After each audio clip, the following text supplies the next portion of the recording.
بسم اللہ الرحمن الرحیم۔ السلام علیکم ورحمۃ اللہ وبرکاتہ۔ دوستو کیسے ہیں آپ سب؟ میں امید کرتا ہوں کہ آپ سب خیریت سے ہوں گے۔ دوستو میرا اس سے پچھلا جو ایپیسوڈ تھا وہ والدین کے حقوق کے اوپر تھا، تو میں اس ایپیسوڈ میں بھی والدین کے حقوق کے اوپر بات کروں گا۔ والدین کے ساتھ احسان کرنا۔ حضرت موسیٰ علیہ السلام نے کہا، اے رب مجھے وصیت کیجئے، ارشاد ہوا میں تمہیں تمہاری ماں کی نسبت وصیت کرتا ہوں۔ انہوں نے پھر عرض کیا، وصیت کیجئے، ارشاد ہوا میں تمہاری ماں کی نسبت تمہیں وصیت کرتا ہوں۔ حتیٰ کہ 9ویں بار فرمایا، میں تمہیں تمہارے باپ کی نسبت وصیت کرتا ہوں۔ اے موسیٰ علیہ السلام، جو اپنے ماں باپ کے ساتھ سلوک کرتا ہے، دنیا میں اس کا ولی رہتا ہوں اور اس کی قبر میں مونس بنتا ہوں اور حشر میں اس پر مہربان ہوتا ہوں اور پل صراط پر اس کا رہنما بنتا ہوں اور جنت میں اس سے گفتگو کرنے والا بنتا ہوں کہ وہ مجھ سے بلا واسطہ باتیں کرے گا اور میں اس سے باتیں کروں گا۔ ماں باپ کے حقوق کے باب میں صاحب نزہۃ المجالس بیوی پر والدین کی قبولیت کے ثبوت میں یہ حدیث شریف نقل کرتے ہیں کہ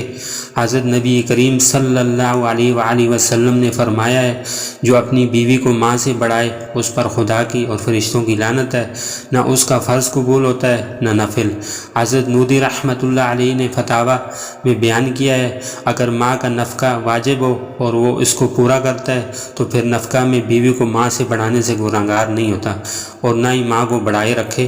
اور اگر بیوی کو زیادہ ہی دینا ہے تو بہتر ہے کہ اسے چھپا کر دے۔ حضرت امام نودی رحمۃ اللہ علیہ نے فتاویٰ میں کہا ہے، جو شخص اپنے ماں باپ کا نافرمان رہا ہو اور اس سے ناراضگی کی حالت میں ان دونوں کا انتقال ہو گیا ہو تو اس کی کوئی صورت نہیں کہ اس سے باز پرس نہ کریں، لیکن مناسب ہے کہ اس پر نادم ہونے کے بعد ان کے لیے بکثرت استغفار کرتا رہے، ان کے لیے دعا کرے، ان کی طرف سے خیرات دے، ان کا جو قرض ہو ادا کر دے، ان کے ناتے والوں سے اچھے سلوک سے پیش آئے، ان کے پڑوسی ہوں ان کی تعظیم و مدارت کرے تاکہ اسی طرح ان کی تعظیم اور مدارت ہو جائے۔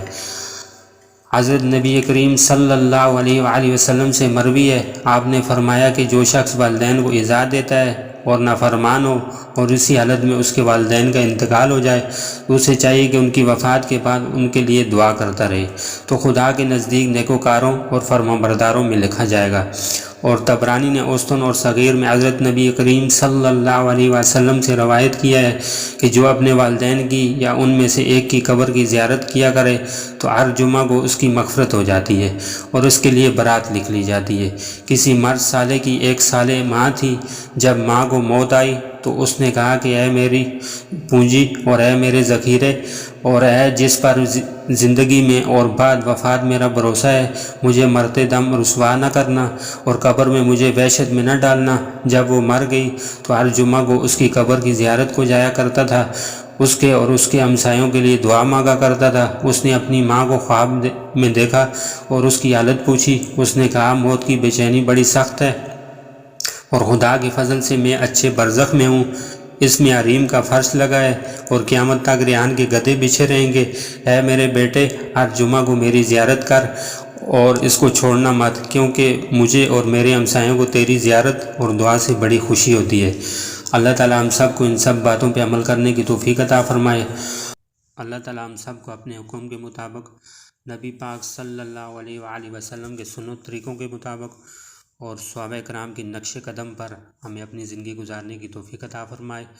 دوستو آپ سب سے بھی دعاؤں کی درخواست ہے، اپنا خیال رکھیے گا، تو ملتے ہیں انشاءاللہ اگلے ایپیسوڈ میں۔